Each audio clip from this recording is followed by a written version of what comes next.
그리고 사실 너무너무 슬픈 지점은 뭐냐면 지금 아까 우리 최고위원님께서 말씀을 하셨지만 대통령이 탄핵되는 위기. 근데 그냥 탄핵이 아니고요. 국민들 가슴 한번 철렁하게 했고 또 국민들 다 멘붕 왔었고 패닉 왔었고 지금 헌정사상 최초로 대통령이 지금 뭐 구속이 되니 많이 뭐 난리가 났어요. 이런 상황인데 이게 지금 당이 분열하고 있다라는 거 이거 너무 좀 황당해요.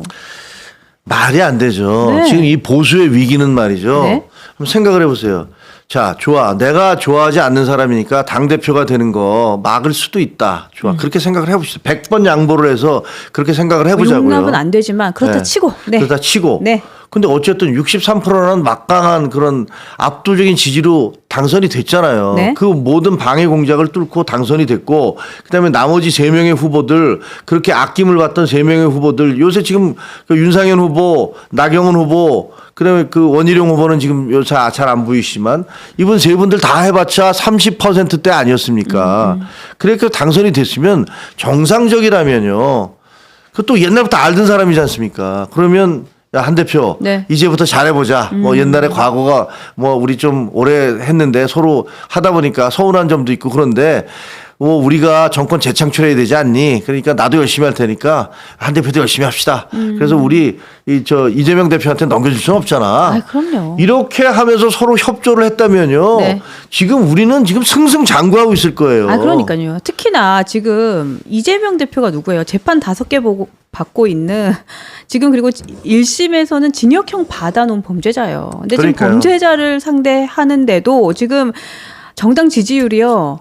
떨어져요. 그러니까요. 그러니까 공과 사를 구분을 못하고 개인적인 감정을 공적인 업무에 앞세우고 네. 그렇게 해서 어떻게 해서든지 한동훈 대표를 죽이기 위해서 온갖 공작하고 그랬던 거 아닙니까? 네. 그러다가 결국은 비상계엄까지 터뜨렸어요. 아니 이게 말이 됩니까? 이거 이재명 대표가 지금 1심 재판에서 실형을 선고받았잖아요. 네. 두 번째 거 무죄였지만 첫 번째 거는 1심 선거법에서 유죄 1년 징역 1년에 집행유예 2년. 네. 그러니까 이게 내년 3월이면 선거가 나오게 돼 있었단 말이에요. 그러면은 434억을 민주당은 물어내야 되고 이게 1,000만 원 이하로 내려갈 리가 없으니까. 그렇죠. 그리고 민주당 이재명 대표는 10년 동안 공직선거법을 못 나가고 이런 상황이 만들어지고 박탈. 그게 네. 대법원에서 확정되면 최종 확정이 되겠지만 네. 그렇지 않다 하더라도 이미 그렇게 되면 민주당은 무너지는 거예요. 그렇죠. 대안도 없는데. 대안도 없는 네. 거고. 근데 그걸 놔두고 갑작스럽게 비상계엄을 왜 선포를 하는 겁니까? 아니 비상계엄을 선포해서 한동훈 대표를 체포를 하고 이재명 체포하고 뭐 이런 식으로 우원식 국회의장 체포하고 아니 이게 말이 되는 소리예요? 잠깐만 저 좀 울고 올게요. 도저히 안 되겠어요. 갑자기 눈물이 울컥. 진짜 이거 지금 일련의 상황 이해할 수 없습니다. 그리고 지금 사실은 그 대통령의 수사가 날개를 달고 진행하고 있습니다. 그러니까 네. 이거를 지금 한간에서는 이런 얘기를 해요. 대통령 출국 금지 시키고 뭐 긴급 체포까지 하겠다 막 이런 얘기하고 있고 경찰, 검찰, 공수처가 다 달려들어서 이거는 지금 누가 대통령 목을 먼저 치느냐, 공정 누가 먼저 세우느냐, 자기 기관에 뭐 운명을 걸고 지금 이거 하고 있다, 혈안이 되고 있다 이런 얘기까지 하고 있는데 자 그러면 대통령, 그러니까 저는 이 두 가지 좀 여쭤볼게요. 첫 번째 대통령이 실제로 이제 뭐 조사를 받고 구속이 되는 그런 가능성을 지도부에서 어떻게 보고 계시는지도 궁금하고, 네. 그리고 두 번째는 탄핵. 이 절차는 언제까지 뭐 투표를 하지 않는 것, 그러니까 투표를 거부하는 것을 언제까지 할 수는 없지 않을까라는 생각도 드는데 어때요? 이거는 이제 대통령과 관련해서는 지금 네. 아까 지금 뭐 김행커 말씀하신 대로 참 권력이 무상하구나 하는 생각을 하게 돼요.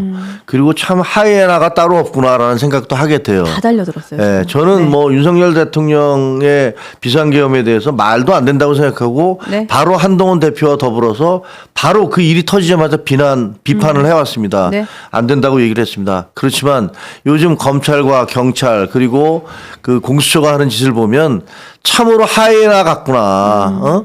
이게 저게 윤석열이라는 그 어떻게 보면 좀 그 덩치 큰 동물로 비교하자면 죄송합니다. 동물로 비교하자면 커다란 곰 한 마리가 쓰러지니까 그러니까 거기에 그냥 다 달라들어서 어떻게 뜯어먹으려고 하는구나라는 그런 씁쓸한 느낌이 들 정도로 제가 이건 비유적 표현이고 뭐 실제로 그렇다는 게 아닙니다. 그러니까 그럴 정도로 그 검, 경 그리고 공수처까지 달라들어서 이게 이제 어떻게 해서든지 이제 먼저 체포를 하겠다.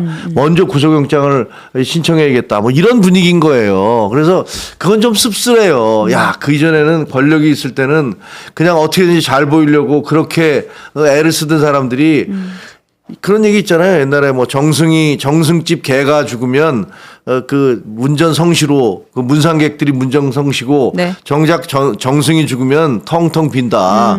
뭐 이런 얘기를 하듯이 딱 그 상황이죠. 네, 권력이라는 것들이 이렇게 참 무상하구나. 그런데 이 무상한 권력을 도대체 뭘 믿고 그렇게 함부로 행사를 했는지 저는 윤석열 대통령과 그 주변에 있는 분들한테 묻고 싶어요. 이게 권력의 현실입니다. 그런 거 몰랐죠? 정말 한심한 분들이에요. 그러네요. 권력이라는 게 얼마나 무서운 거고 얼마나 비정한 거고 얼마나 조심스럽게 사용해야 되는지를 전혀 모르는 분들 같아요. 그냥 그래서 자기가 힘을 가졌으니까 마구잡이로 뭐든지 휘두르면 된다고. 심지어는 결국은 자기 당의 대표를 쫓아내기 위해서 온갖 짓을 하다가 그것도 안 되니까 결국은 비상계엄까지 이렇게 자기가 휘두를 수 있다라고 생각하는 건 정말로 이건 너무 바보 같은 생각 아닙니까?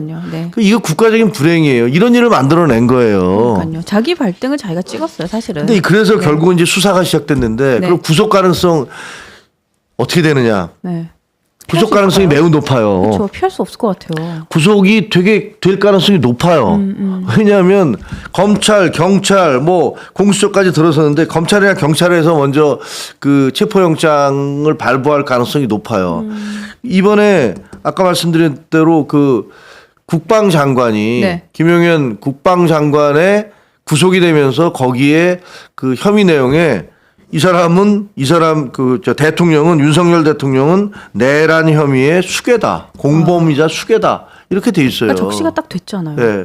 이렇게 특정이 됐기 때문에 이렇게 특정이 된 이상 여기서 뭐 지금 순서는 쭉 거쳐가겠죠. 김용현 뭐 조사하고 그다음에 국무위원들 다 조사하고 그다음에 그 주변에 있는 뭐 수방사, 특전사, 뭐 방첩사 이런 사람들 다 조사해서 이런 사람들 제가 보기에는 조사하고 바로바로 구속영장 청구할 거예요. 그래서 이게 무슨 다른 방법이 있습니까? 바로바로 다 날아갈 겁니다. 바로바로 구속이 되겠죠.